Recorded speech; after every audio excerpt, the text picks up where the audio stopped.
Bon, yambo na biso to continuer émission na biso ya koloba vérité. To lingete to meka koyeba moko na moko ndeko mama to bandi na ndeko mama et puis tina ndeko oyo azali na suka prophète Ezekias mama ce que ko se présenter. To yebi ke bandi ko musupe ba yebi yo e ba komona kana bilili mais yo moko loba lisusu. Bonjour Baranzambe, je me présente, je suis l'évangéliste Rose Kiangata, le café Québec, danseuse de Wenge Musique à BCBG, 4x4. Merci. Tu es l'équipe à papa. Voilà, c'est l'évangéliste Richard Kiangata. Merci. Bon, tu es Sika, Bozako, Kumisankolo. Tu es un serviteur dans Zambé, mais Sika ni Togo Kukuti Labino. Bon, donc maintenant je commence une mission évangélique pour la restauration du corps de Christ. Donc, Seigneur appelle ça moi vision pour tout restaurer le corps à Christ, parce qu'il y a beaucoup de désordres dans le corps de Christ. Comme premièrement, comme Bolivozam m'a souhaité là-bas en Anzam. On est tout aussi dans mon kili, tout est là-bas en Anzam, mais toujours coup tard, Bolivozam minisé. Le photo zone qui s'appelle le courant là, l'équipe aux pour là, manque d'amour, il y a des frères, Bazo. Bazo sur la bien, tu es par Anzam, Bolivozam, tu es Anzam, mais à l'intérieur, ça pour nous là. Il y a solo peut-être bon tout développer on peut bien tout le monde que vous en a ébélé à Koloba tout l'équipe il a bonjour, c'est l'apôtre majuscule Francky Keroki de l'église Mission Évangélique Rehoboth. Merci. Et puis Nasuka tu as dit na ndeko papa. Shalom shalom bananzambe. Ngai prophète Ezekias Mbuku. Nazali prophète il y a église la pierre angulaire représenté église la pierre angulaire parce que les communauté nous avons église mère ils ont Kinshasa père spirituel là les pasteur Séraphin Damina Pessie Mbote Sikazali ngasi ko na France nous avons représentant ngam nazo diriger église. Merci. Bon ba serviteur na kolo akati na Paris to moni penza ke no bozo ko vandisa penza maloba nzambe na kati mboka o ya Paris bo pona bino penza maloba oyo bozo ko lancer na mboka Paris et pas ya bandi bomoni ke eza ko sala fruit na ou bien bozo ko sentir ndenge depuis bo bandi ba ministère to moni ke non bandi mi bazo ko landa bazo ko yoka mais sikoyo pona bino bozo ko sentir ke non eza ko kende liboso to ezonga sima to banina mama. Oui, vraiment, merci beaucoup à vous tous. Vraiment, au moins, les Bibles, c'est ce que moi, je n'ai pas azali. Ça veut dire que tant qu'on écoute un faut changement. Changer ça pendant que tant qu'on a la maman rose ya kala, là où azali le basa va trouver différent. Il y a un monde qui va nous on a des camarades de baie bibiso. Tant qu'on a la vie que non, moi, je suis sur les amis, parce que ça la façon d'être là, façon de comportement, il y a un qui non, il y a seulement comment appeler la sang donc il y a quoi qu'on s'est inventé, il y a quoi qu'on s'est maté pour que la changer. Bah ninga mutu ba hotel la visa avec que non ya solo, moi moi c'est bon na monter malai. Boko papa yo lobini ni pona évolution ya maloba na nzambe na kati ya mboka Paris depuis aux ana ministère. Dieu existe parce que biso passe tout outil na ambiance, tout outil na mouvement, tout outil en plein mouvement, en plein gloire au monde des eaux na base en ango. Et tu rencontrer Christ a changé biso. Et tout le monde a que baninga ototika yikuna balimba ko baneti biso. Donc ça veut dire que le Seigneur que nous prenons et nous sommes dans les vrais parce que bah, dans la quand on a changé comme baneti biso. On est devenu comme des modèles pour la masse famille bazo lingano. Te ndenge ozo vivre te ozo vivre malanza be malheureusement ba nzambe non. Merci. Apôtre Yoro Makani Césani pour l'évolution il y a maloba nzambe na kati mboka Paris. Si au fait c'est positif, s'il faut tout le baïsa positif dans le sens que peuple de Dieu au baïba qui autrefois nzambe Lelo Baebi Nzambe, c'est-à-dire Mbongwane Koti, Bato Mosuso Baki Lobi Musika Nankolo, Bapusan Bebe Nzambe, dans l'Obake Maloba Nzambe, et ça positif, comme dit la Bible, que cette bonne nouvelle est salamé pour la pagano et baoyokango. Quand des gens, tous les gens ont fait la conversion, tous les gens ont battu mokili, baye na kati ya bonzambe, batu bazo servir nzambe, autrefois bayi ba serviteur te, c'est que impact ya Maloba Nzambe et zo salama. Donc pour moi je dirais que résultats positifs par rapport au message auto lancé. Prophète yo. Ouais, c'est vrai n'enge ba ndego balobi évangéliste maman évangéliste majuscule apporte à lobby. Évangile vraiment est positif et na mubasala nzambe nyonso sika bazali vraiment nzamba pambola bino vraiment to sala un grand travail na France. Parce que tu as vu la France des années 90, et ça a été mouvement. Papa Wemba, boy, on a le papa Wemba comme on a dit musique, tout ça, ils ont mabete. Mais la plupart des gens qui ont ban surtout dans le milieu des Congolais, tout va comme une prière. J'ai comme les lots même de Bonabiso, Blaise éléments Zalakia. Donc Nzambe a blessé des guerres. Donc blessé de guerre a blessé de guerre n'était nzamba ya qui na mukikulu batama sumwa comme ça bango batmalam to mona même dans la Bible ba Marie de Magdala tala Marie de Magdala renommée zeli na la kindumba na kuma pembe na Yesu. Cela veut dire quelque part Yesu Bible bi na Jean 3 verset 16 car Dieu a tant aimé ce monde il a envoyé son fils unique afin que quiconque croit à lui ne périsse pas mais qu'il ait la vie éternelle. Mais elo monga ndezo pesa na pasi mingi les loba pasteur la plupart majoritaire à pasteur ba comment hôtel mais ba pagano banani okofi masumu owera masumu balanga Jean totika mo Bible lobi na biso Yesu azaki n'esprit compassion tanga ina matanga Lazare ba Lazare akufi lo liboso Yesu ça ni Bible bi na Jean 11:35 Jésus plaira parce qu'il avait la compassion ko luka obimisa muninge sika mabe tout le monde a lié sur le sexe à Lazare. Batlora ba kofi wana, ba papa Wemba, ba Weranson bana, c'est non frère photo aimé ban. Marapto lo musique profane, musique monde non. Baza batu, lelo toko loba par exemple Mama Zalia. Ngana ebi totala ba on a ba télévision Mama Rose so azo beta luket, mais lelo azo beta luket bo monde nga beti pona Yesu Masia. Cela veut dire batlora ba Moïse a pratiqué magie à Pharaon. Mais le même Moïse Nzamba Ozoé a Bimsa Israël.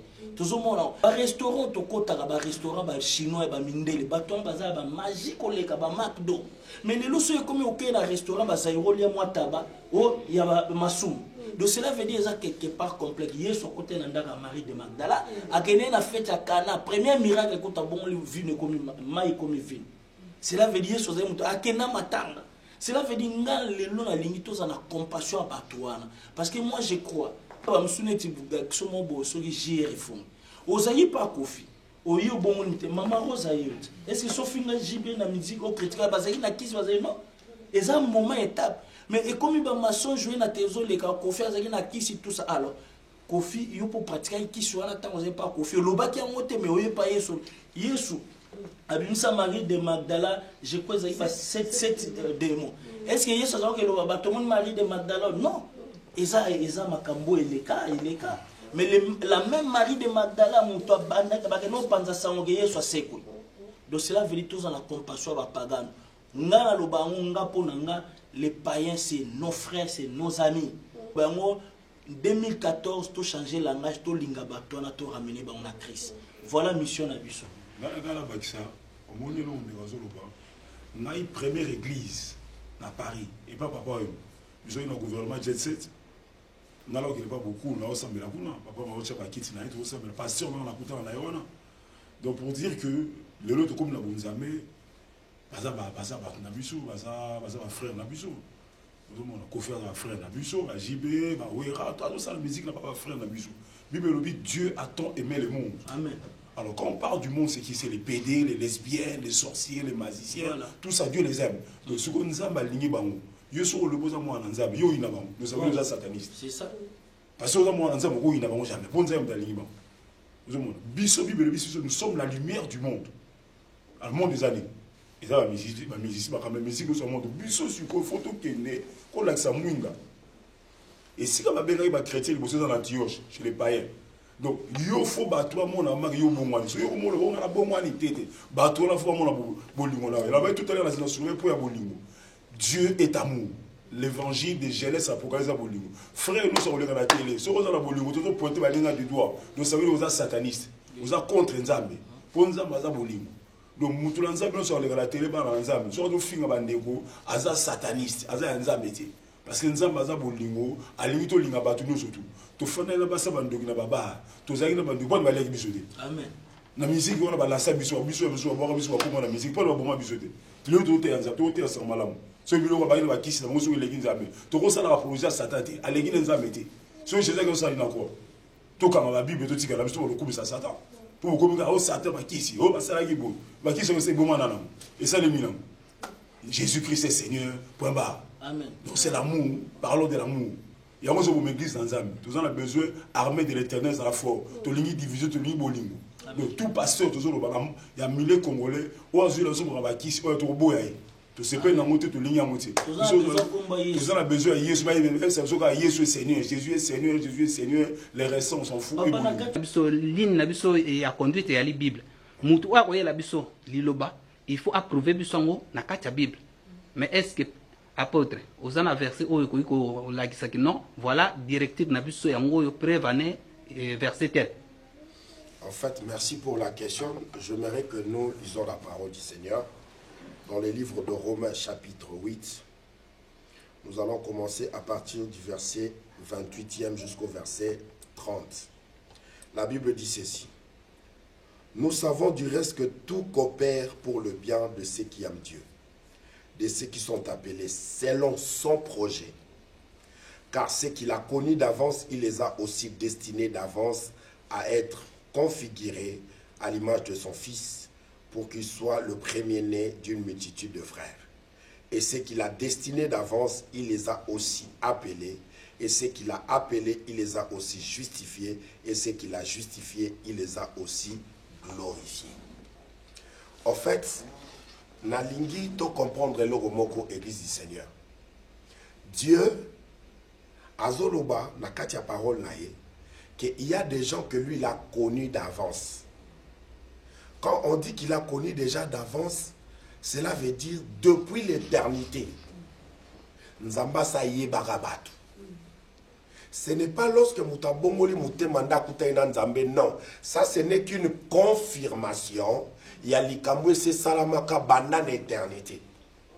Cela veut dire, aujourd'hui, de frères, de sœurs, aujourd'hui, au Lelo Bazano Bapayan, peut-être ces gens-là, ils sont déjà appelés selon le projet de Dieu. Dans les desseins de Dieu, Batouana Baza déjà coexisté. Mais peut-être nanou bakoti na kati ya makambo ya Nzambe te.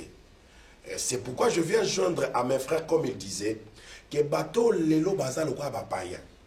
Bato lelo baza nanou na biso longo te.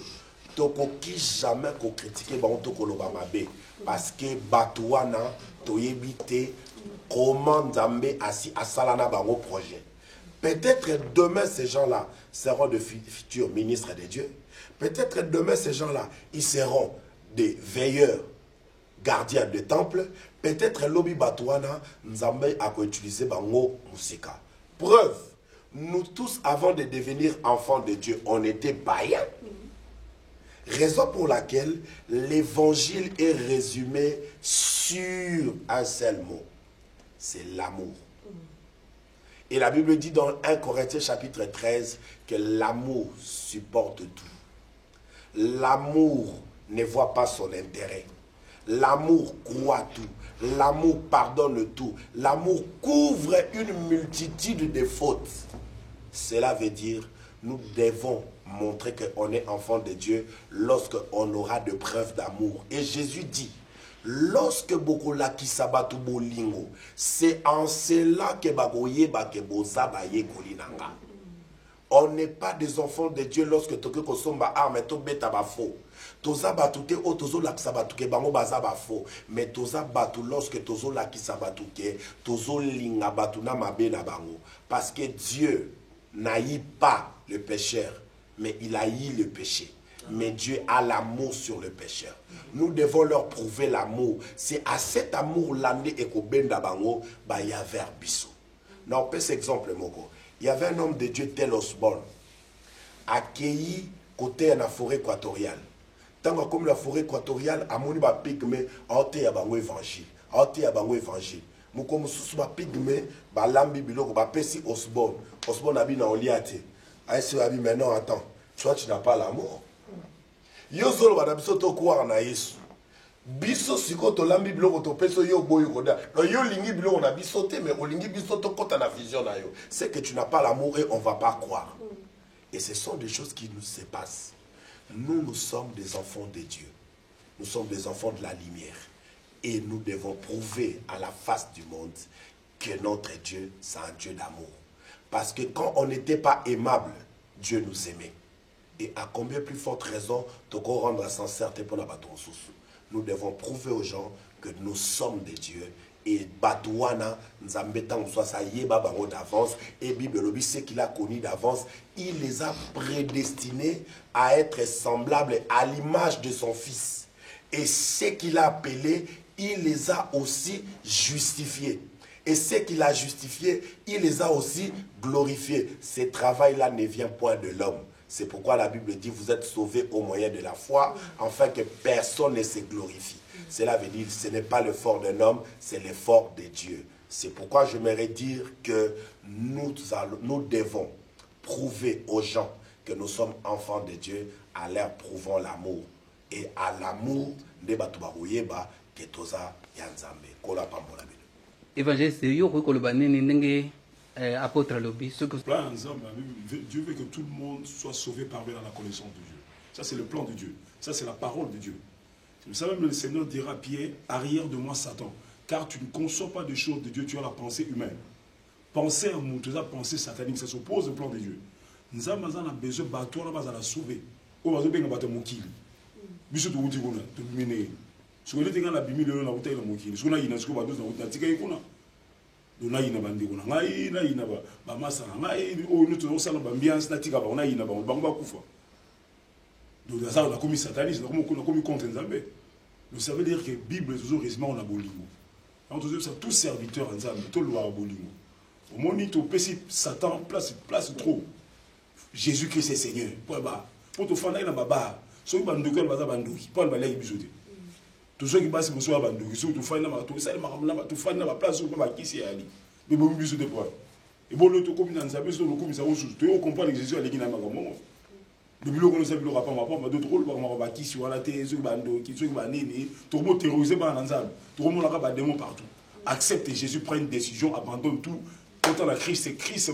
La Bible déclare avec Dieu, nous ferons des espoirs et lui seul écrasera nos ennemis. Et la Bible déclare votre ennemi, le diable. Le diable n'a peur que de Jésus. Qui César a la peur non de Jésus. Alors Jésus-Christ c'est l'amour, parlons de l'amour, parlons de Christ. Et puis c'est tout. Bon, maman yo ko bakisa nini.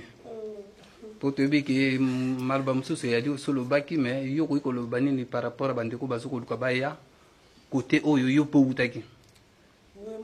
Quand les Bibles se sont que nous, bilangeza munene basali bazamuke, nazo ebakenza meninga zaza besoin mutumote azanga bokonza likolo. Objectif anzambe za mutumo surtout à rejoindre. Mais na ebi que pour rejoindre, ils ont ba quand même na principe moko au sala. C'est-à-dire que souci ngeza ka moko. Ngala ba moto ba ba mo Christ c'est vrai to oui on est to quelque part. Mais yo muto yo nzamba bimiso quelque part. Comment on tika bandeko na yo sous la situation moka bien te obi que monde on est za batwale la chaque jour mutu soso mona la takitoko voiture to malala na etalela anika nzambe pesa la kimia alors kimia mutapesa nkeza Yesu si lo on a bakisa bible ce soko car Dieu a aimé le monde alors bitika lingi ba chrétienté alors bitika on nga za apona quelque batu moko boyi ndalinga ki yango ndeke ko futa masumu na bango te alors bi monde za monde to mona na seu alingaki bango yango atindeki mwana epo ya afuta masumu na biso nyonso adiki na bapa ye wana nzambe alingi bango biso ba